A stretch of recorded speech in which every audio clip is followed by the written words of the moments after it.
जय हिंद साथी। उत्तर प्रदेश में होने वाले बीडीसी के चुनाव में कौन कौन से कागजात लगेंगे, मैं आपको इस वीडियो में बताने वाला हूँ।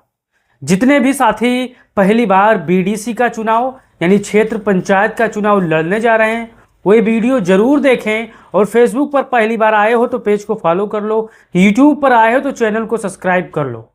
आप यहाँ पर हमारे पीछे तस्वीर देख सकते हो और पढ़ भी सकते हो कि बीडीसी के चुनाव में कौन कौन से कागजात लगेंगे और कहाँ कहाँ क्या प्रत्याशी कर सकता है, नामांकन प्रक्रिया में कौन कौन सी गलती हो सकती है। आप हमारे पीछे देख सकते हो कि यूपी पंचायत चुनाव 2026 बीडीसी चुनाव लड़ने के लिए जरूरी कागजात देखिए कौन कौन से लगेंगे साथी। अगर आपको मुफीद लगे, अच्छी लगे तो कमेंट बॉक्स में अपनी राय जरूर दो और हो सके तो तमाम साथियों को तक ये वीडियो जरूर पहुंचाओ ताकि उनको भी जानकारी मिल सके। अब यहाँ पर आप देख सकते हो ज़रूरी कागजात। ये जरूरी कागजात बीडीसी के चुनाव में क्यों अहम है, इसको देखना चाहिए और समझना चाहिए। और चुनाव लड़ने वाले साथी इस कागजात को तैयार करवा लें तहसील के माध्यम से, वकीलों के माध्यम से। अब यहाँ पर देख सकते हैं नामांकन पत्र, नॉमिनेशन फार्म। ये पहला ऐसा चीज है जो बहुत ही जरूरी है। इसके बिना आप पंचायत का चुनाव में भाग ले ही नहीं सकते। तो यह यूपी पंचायत राज अधिनियम के अधीन राज्य निर्वाचन आयोग द्वारा निर्धारित फॉर्म में भरा जाता है। दूसरा है आयु प्रमाण पत्र, एज प्रूफ। ये भी बहुत जरूरी है और बहुत ही मुफीद चीज है ताकि आपका उम्र दर्शाता है कि आप 21 साल से हो चुके हो, इस साल 21 साल के ओवर हो चुके हो। अब एनिवर्सरी के दिन आपकी आयु कम से कम 21 वर्ष की होनी चाहिए। अब यहाँ पर देखिए जन्म प्रमाण पत्र या 10वीं क्लास की मार्कशीट, सर्टिफिकेट जिसमें जन्म तिथि जो है स्पष्ट रूप से छपी हो, दिखाई दी हो।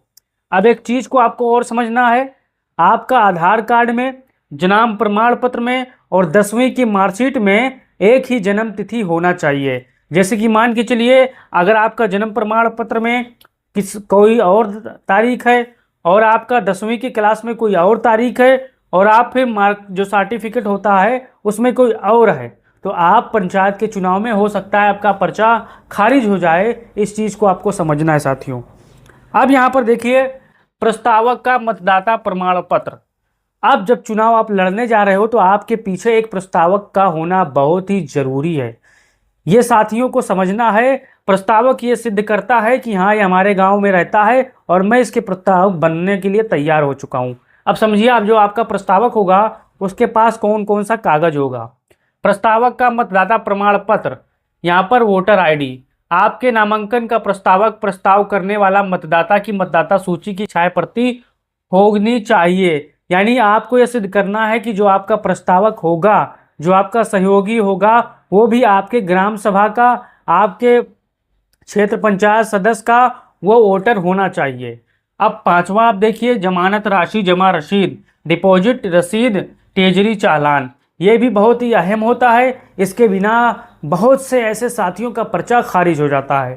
ट्रेजरी चालान या बैंक रसीद में जमा की गई जमानत राशि संकलन राशि करनी होती है। यानी जब आप पर्चा भरने जाते हो तो उस पर्चे के साथ साथ आपको ट्रेजरी चालान या जो वहाँ पर आपको मिलता है रसीद उसको संकलन करना होगा और ये चेक होगा कि आपने जो सरकार की जो डिपॉजिट राशि है उसको जमा की है या नहीं की है साथियों। अब बीडीसी पद के लिए सामान्य रूप से 2000 रुपये, जबकि एसटी, एससी, ओबीसी या महिला आवेदकों के लिए आधा रुपये लगते हैं। अब यहाँ पर जो कि आरक्षण होता है उसके हिसाब से यहाँ पर रुपये तय होता है। फिर चलते हैं पांचवा जमानत राशि और रसीद, डिपॉजिट। ये आप समझ चुके हो, मैंने आपको यहाँ पर पूरी तरीके से समझा दिया है। आप जब भी पर्चा भरने जाओ तो ये कॉलम को मत भूलना, नहीं तो आपका 100% पर्चा खारिज हो जाएगा। फिर आप परेशान हो जाओगे साथी कि हमारा पर्चा क्यों खारिज हो जाएगा। एक रिपोर्ट में 90% प्रत्याशियों का पर्चा इसीलिए खारिज होता है कि वो जमानत राशि नहीं भरते हैं और भर देते हैं तो रसीद अपने नामांकन पत्र में संकलन नहीं करते हैं। इस चीज को आपको समझना है और देखना है साथियों। अब यहाँ पर देखिए सातवां जातीय आरक्षण श्रेणी प्रमाण पत्र। मान के चलिए यहाँ पर आप देख सकते हैं यदि आप एससी, एसटी, ओबीसी या महिला उम्मीदवार हैं और आरक्षित सीट पर नामांकन कर रहे हैं तो जातीय प्रमाण पत्र बहुत ही जरूरी होता है। अगर मान के चलिए आपका सीट ओबीसी आया है, एससी आया है, एसटी आया है और आप जातीय प्रमाण पत्र नहीं लगाते हो तो आपका पर्चा बिल्कुल खारिज हो जाएगा। इस चीज़ को समझना है और देखना है। फिर यहाँ पर आपको देखना है नोटरी घोषणा पत्र।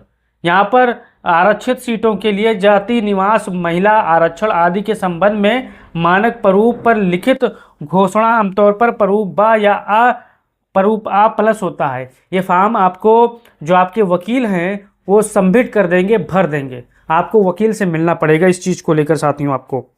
अब यहाँ पर आपको देखना है ध्यान देने योग्य बातें। ये ऐसी बातें हैं जो मैं आपको बताने वाला हूँ।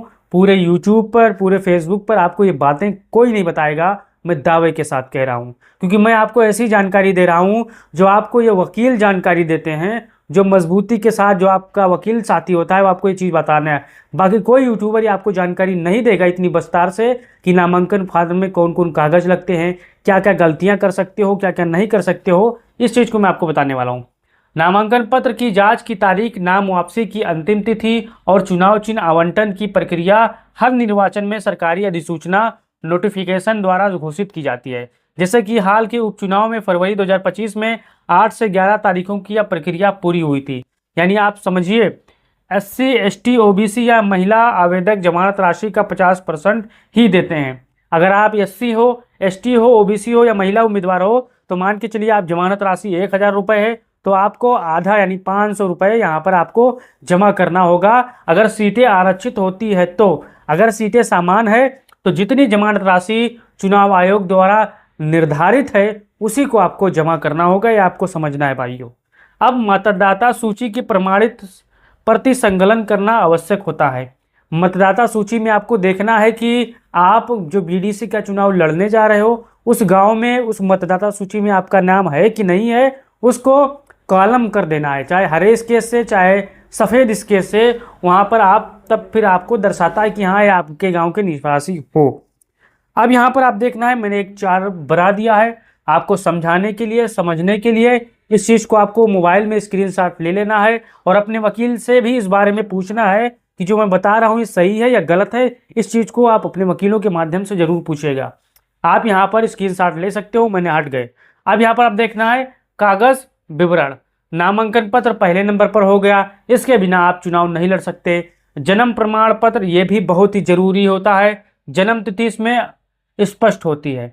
मतदाता सूची की छाया आपका और प्रस्तावक का लगेगा, यानी मतदाता सूची का प्रस्तावक सूची का छाया प्रति यानी जो फोटो स्टेट होता है आपका भी लगेगा, प्रस्तावक का भी लगेगा। निवास सत्यापन वार्ड, ब्लॉक या अस्थायी होना चाहिए, यानी जिस गांव में आप रह रहे हो उसी गांव का होना चाहिए साथियों। जातीय प्रमाण पत्र आवश्यकता होने पर, जैसे कि एससी सीट आई है, ओबीसी आई है या फिर ओबीसी महिला आई है तो आपको यहाँ पर जातीय प्रमाण पत्र लगाना बेहद जरूरी है। अगर नहीं लगाते हो तो आपका इस आधार पर पर्चा खारिज हो जाएगा। तेजरी चालान जमा रसीद 2000 या 1000 की छूट यहाँ पर आपको मिलती है। अनुगलंकक जिसे आप कहते हैं नोटरी तहसील से सत्यापित होता है। घोषणा पत्र यहाँ पर प्रारूप आ बा जातीय आरक्षण, निवास आदि के लिए होता है। अब जो ये नोटरी होता है ये आपको वकील कराकर दे देगा। मैं आपसे फिर कहना चाहता हूँ, जिस प्रकार से हर वीडियो के अंत में यही कहना चाहता हूँ कि आप बीडीसी का चुनाव लड़ रहे हो तो आपको वकील का सहारा लेना पड़ेगा। अगर आप वकील का सहारा नहीं लोगे तो आपका पर्चा अगर अपने हाथ से भरोगे तो 100% गलती आप करोगे और आपका पर्चा खारिज हो जाएगा। किसी शानदार और जानदार वकील से मिलिए, कुछ पैसा खर्चा करिए, वो आपका पूरा फार्म भर के आपको दे देगा।